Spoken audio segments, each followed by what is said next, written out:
This is Matt. This is Seth. Welcome to The Unbroken Net.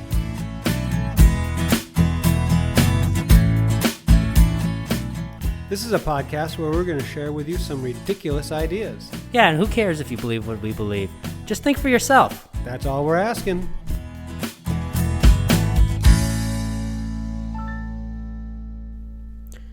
Hello, and welcome to today's episode of The Unbroken Net. Today, we're going to actually continue in the third chapter of 1 John. We'll be reading between verses 4 and 10. So, can you kick us off, Matt, and just read those verses? Absolutely.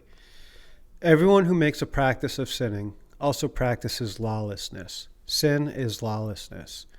You know that he appeared in order to take away sins, and in him there is no sin. No one who abides in him keeps on sinning. No one who keeps on sinning has either seen him or known him. Little children, let no one deceive you. Whoever practices righteousness is righteous, as he is righteous. Whoever makes a practice of sinning is of the devil, for the devil has been sinning from the beginning. The reason the Son of God appeared was to destroy the works of the devil.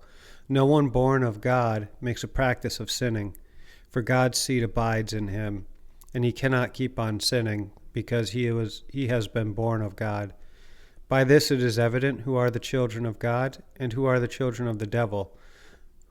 Whoever does not practice righteousness is not of God, nor is the one who does not love his brother. So in John actually mentions in the beginning of this that the fourth verse he talks about everyone who makes a practice of sinning also practices lawlessness. And then he reinforces it. He says sin is lawlessness. Yeah. So what does that mean? What is lawlessness? Well, in this particular case, I would say lawlessness is living contrary to the law. And the law is really simple. Jesus summed it up for us. Love God with all your heart, soul, mind, and strength, and love your neighbor as yourself. Right. And then if you're not doing that, then the laws of even the commandments that we know that we're actually fulfilling, if we put it in the right light, it's actually all those things. We're to love one another, to love God and love one another. Yeah. Yeah. And he relates it to sin. So then sin is lawlessness. So then because remember, sin is to miss the mark. Yeah. And the mark is love. And so to sin is to miss that mark of love. Yeah. Right. So then there would be lawlessness if you're not hitting that mark. That's right. I mean, if you're no laws, then anything goes, right? Yeah. Yeah. All's fair in love and war, right? Yeah, you can, even if the target's here, there's plenty of places around here you shoot. Yeah, and as long as you're shooting, you're doing good because there's no actual target to aim at. And then I think that goes in perfectly with the next part. He says that he appears to take away sin, and he's talking about Jesus here. Yes, he is. And he said he has appeared to take away sin, or he appeared to take away sin. So first we couldn't actually. Jesus had to come to take away that sin, but tell us how did he do that? That's a really great question. I think he did that simply by coming and declaring the simplicity of the message. The message got so convoluted by the religions, particularly Judaism. They focused on their 613 commandments. That was their big thing. They had 613 commandments. And so you had to keep all of these commandments in order to not sin. But Jesus kind of came and wiped all that away and said, listen, the rules are really simple. You have the 10 commandments, which are really summed up in love God and love your neighbor as yourself. And there's no need for all these other laws. They're all going actually as a stumbling block, because you're so focused on keeping the letters of these law that you've completely missed the spirit of the law. You missed the point. Yeah, the spirit. Yeah. Like, I mean, he goes on and he says that no one that abides in him keeps sinning. Yeah. That's kind of just, he kind of tells exactly what, like, if you're abiding in that, the instruction that he gave, if you listen to his teachings and follow the message of that, we should love God and love each other. Yeah. And he says abiding in him. So it's more than just listening to the teachings and, listening to what he said. It's actually walking with him. Mm-hmm. And this is where it gets very personal, right? Because every person's experience of walking with God is different. But it's a spiritual matter, and it's a matter of walking in your spirit with God. And when you walk with God, you're not going to go against what God is. Mm-hmm. And God is love. And, no one who abides in him continues sinning. Right. So in essence, like if we abide in him and we abide in that love, and we understand what that means, we understand that. I think we also have to understand that God is love. He's perfect love, and I mean, if we abide in God and he's not loving or he's not good, then we're gonna if we have that mindset that God is not good and he's a condemning God who just cares about his rules, that's how you're going to live. Yeah. Like, you're going to live like somebody, I guess who's lawless, but that's kind of a conundrum. Like people that they're just following the laws, but then they are missing the point. And I think they are living in lawlessness at that point? I think we have to be careful, because it's really easy to get into that mindset of being a judge, and we're not judges. We're not here to be judges. There's one judge, and each one of us will talk to that judge on a given day. But some people get so caught up in their religion that they forget to walk with God. Mm-hmm. And that's part of the deal. Maybe not part of the deal, but like that's the reward of this whole thing, is being able to walk with God every day, to be able to have a relationship with God every day, and not just follow a religious practice and expect that someday I'm going to see God, but walking with God so that you see God every day. You see God in everyone. Mm-hmm. Yeah, I like that. I was stepping back, though. I was just kind of thinking about this, like right on the spot. So if this is off the wall, who cares? Hey, that's what we're here for. Yeah, we're ridiculous ideas, right? Yeah, that's it. So I was thinking the law was fulfilled in Jesus Christ. Mm-hmm. So in essence, Jesus was the law, and the fulfillment of that law was the love that he showed and the love that he displayed on the cross. Yeah. And then, so if you don't have that law of love inside you, you're living in lawlessness. That's it. So, yeah. Just a revelation that came to me. There you go. Yeah, we walk with Jesus, not the body 2,000 years ago, but we walk with Jesus, the Spirit, the Christ. The Christ. And we have a relationship with the Christ. So. Oh, good point. Now, actually, that's a good segue into the next point. Actually, let me read this quick. So then he says, "Little children, let no one..." I went too far. Verse 6, "No one who abides in him keeps on sinning. No one who keeps on sinning has either seen him or known him." That's interesting. That is interesting. It kind of says what you were just saying about just living, abiding in Christ. And so it's interesting that John says this, and I would kind of like, if I was able to talk with John, I would raise some flags here and say, hold on a minute. Don't we all know him? Like, at least at one point when we were, in our mother's womb, and he knit us together, and we were that little spark of life. Didn't we know him? And aren't we returning to know him? And this makes it seem like they've never known God. But I would disagree. I think that we all knew God at one point, and we walked away from that by all of the lures of the world. And the point is to come back. And I wish I could talk with John and say, what do you mean by that? Yeah, I'm almost wondering, and I wish I researched what when he's in this point when he says known him, like, I know in the know is much more meaningful to back then. Mm-hmm. I wonder if he's meaning like a more like actually not like knowing of, but actually knowing.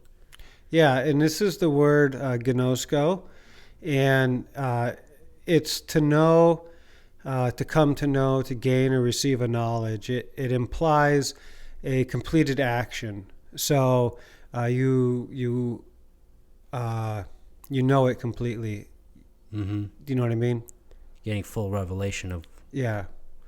So I'm wondering if that maybe we have always known in the like acquaintance aspect, but then there's this second knowing of who he is, like this born again knowing. Yeah, I guess you get that idea, right? Yeah. Returning to that childlike state, going back to where we started from. It would be interesting. Maybe if this was the first Matt, it would be the remembering who he is. That's it. So I think John's just kind of.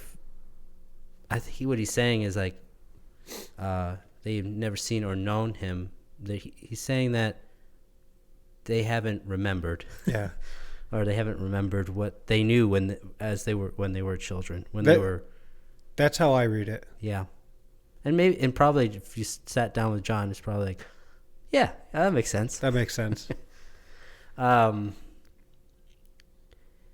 So yeah, that I lost my place here. We're at verse 7. Verse 7. Oh, okay.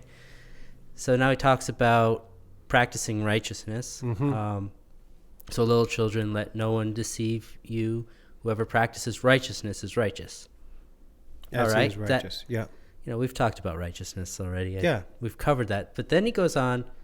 Oh, he says righteous is righteous as he is righteous. So then he goes on. He says, whoever makes a practice of sinning is of the devil. And I just want to stop there for a second. So what does that mean, that to be of the devil? Yeah. And so we get into this idea of there's people who know God and there's people who don't know God. And there's people who follow God and there's people who follow the devil. And there's definitely people out there who are bent towards evil. Mm-hmm. They love to do evil. I don't understand it. I don't get it. I'm sure there's a root cause for that. It's not natural, but I don't know. This is like one of those really harsh statements, and it's hard to hear. Yeah, when I read that, and I'm thinking about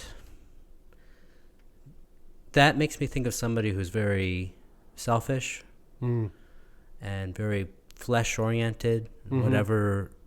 Whatever satisfies the flesh. Yeah, that's what they're going to do, and they don't really care whether it's hurting somebody else or even hurting themselves in the long run.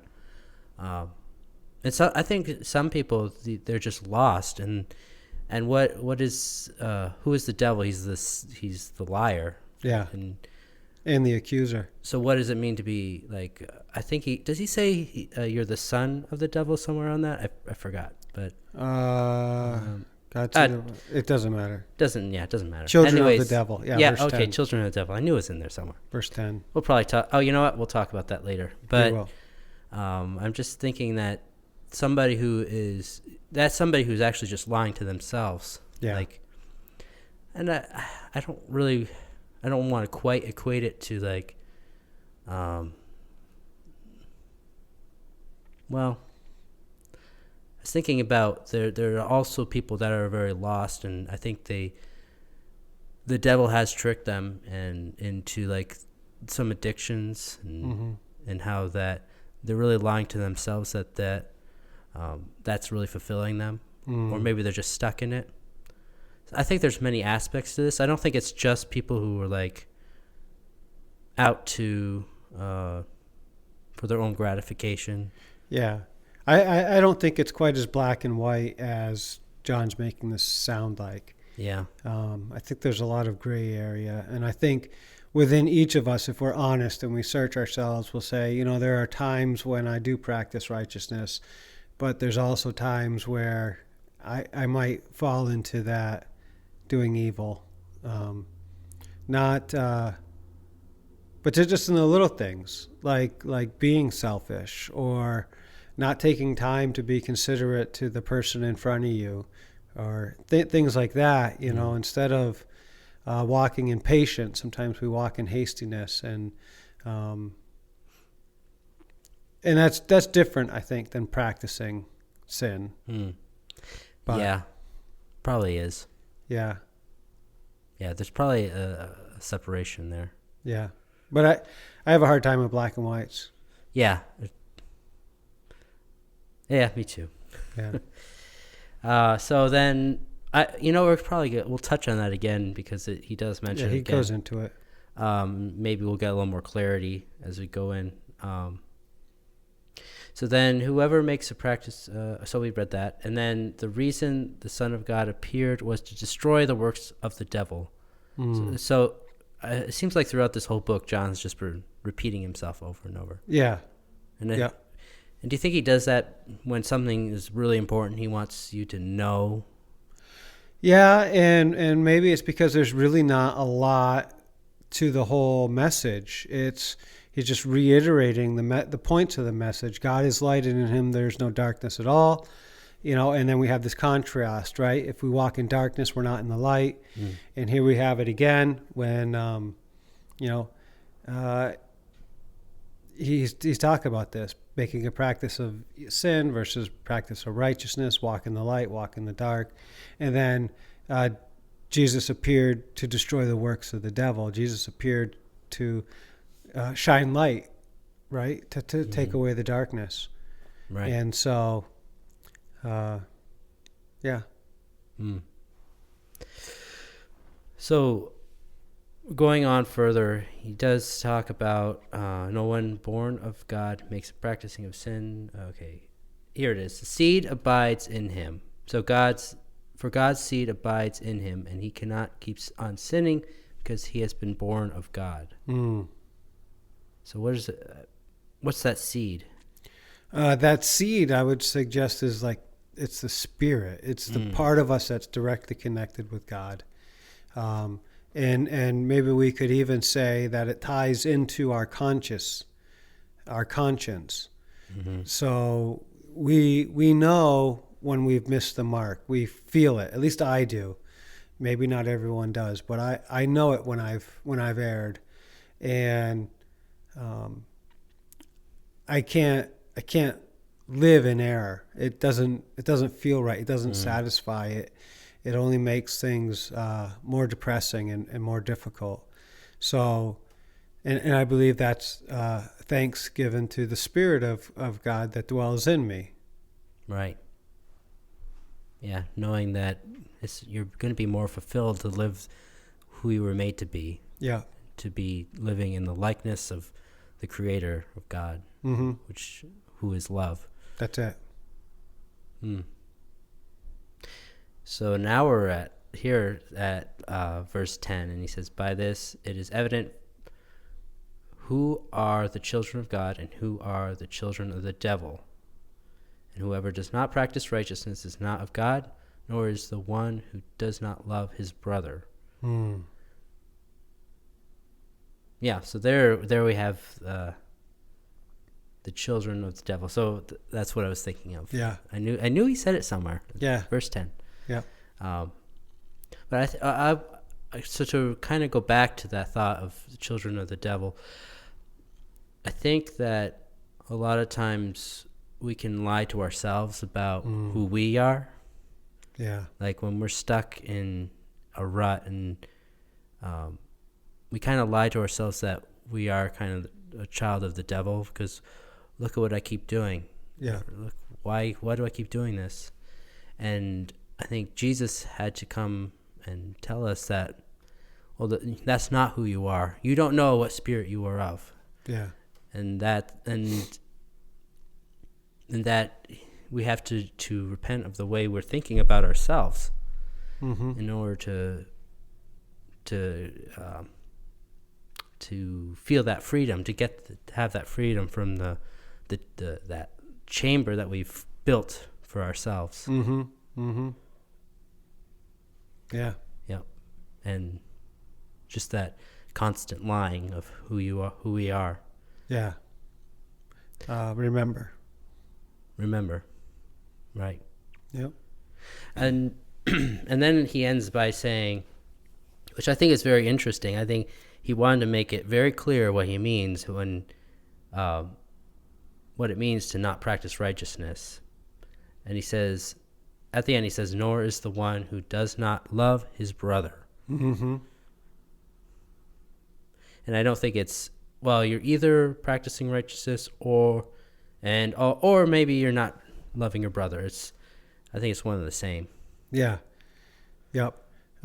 It's the same thing. They're synonymous terms. Right? Right. What's the whole point? The point is to love. Yeah. I mean, and I think John is kind of just expounding on what he learned from Jesus when he was talking about you can't actually sin if you're living in that love. Like what is sin? And I mean, and we know we talk about it's missing the mark, but what does missing the mark do? And I think really how you know if you're missing the mark is if you're actually hurting someone, or if you're hurting yourself, or you're living contrary to the life that you're supposed to live. Yeah. Yep. I don't think it's as complicated as saying you did X, Y, or Z, and therefore, I don't think the law is that specific, and yet it's super specific. It's really simple, and it is all about loving one another. And how we define that love, that's where we get into legalism, right? What does it actually mean to love one another? I think we know what that means intrinsically.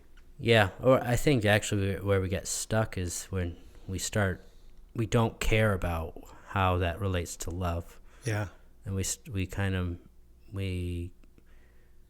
make it just a rule book of this is what we need, this is what we are supposed to not do, and if you ask why, and they're like, oh, it says so. God said it in here. It's like, but why? I mean, why do you think God doesn't want you to do that? Yeah.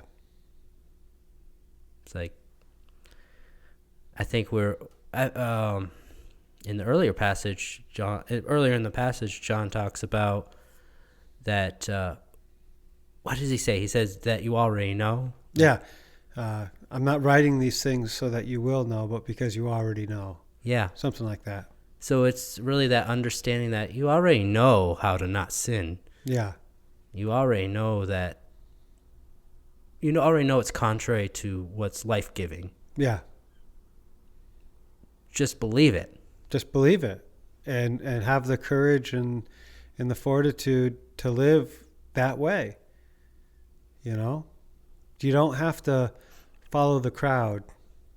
You can stand up and be different. I was also thinking this week, and oh gosh, this is going to be a longer episode.